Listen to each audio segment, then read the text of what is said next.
Adolescente, en mal de vivre, attiré par le vide, attiré par le vide, adolescente en mal de vivre. Adolescente en mal de vivre, attirée par le vide. Malheureuse en amour, chaque mec qu'elle rencontre lui tape le vice. Mal à l'aise face à son reflet dans le miroir. Pour elle la vie est triste, elle songe à partir avant la fin de l'histoire. Écorchée vive, 16 piges, le cœur balafré. Un cas sur lesquels les psychologues se prennent pas la tête. La tristesse pour force de caractère.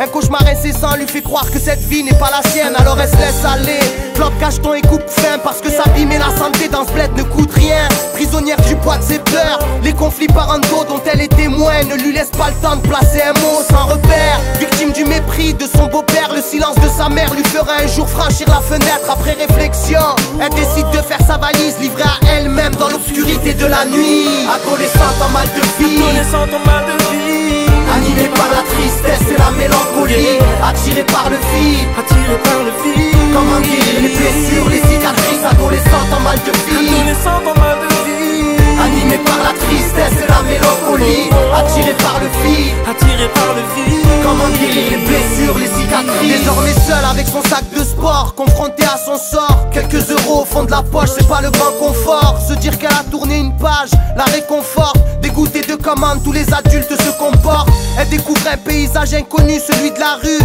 Les démons de minuit ne sont que des anges déchus.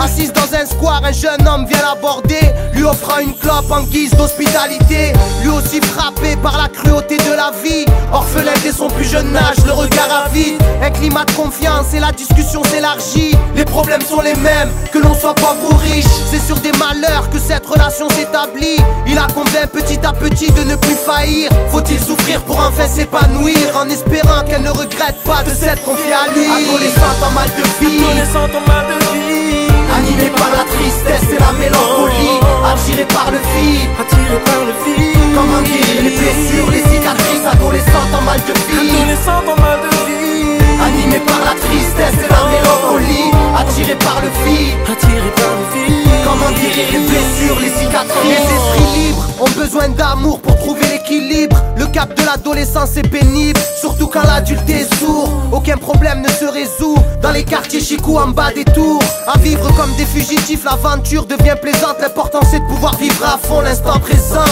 Mais comme toute histoire, celle-ci a une fin. Un beau matin, une perquisition dans l'appart du jeune homme en vain. Un avis de recherche fut déposé par les parents de la petite. Une brise d'enfer après le paradis. De retour au domicile familial, la mésentente fait que celle-ci sera convoquée devant la juge des enfants. Le verdict, un placement en foyer à 500 bornes de sa ville, qui la priverait de l'homme de sa vie. Adolescente en mal de vivre, attirée par le vide, car les adultes ne l'ont toujours pas compris. Adolescente en mal de vie, Adolescente en mal de vie, animée par la tristesse et la mélancolie, attirée par le vide, attiré par le vide. comment guérir les blessures, les cicatrices. Adolescente en mal de vie, Adolescente en mal de vie, animée par la tristesse et la mélancolie, attirée par le vide, attiré par le vide. comment guérir les blessures, les cicatrices. Adolescente en mal de vie, Adolescente en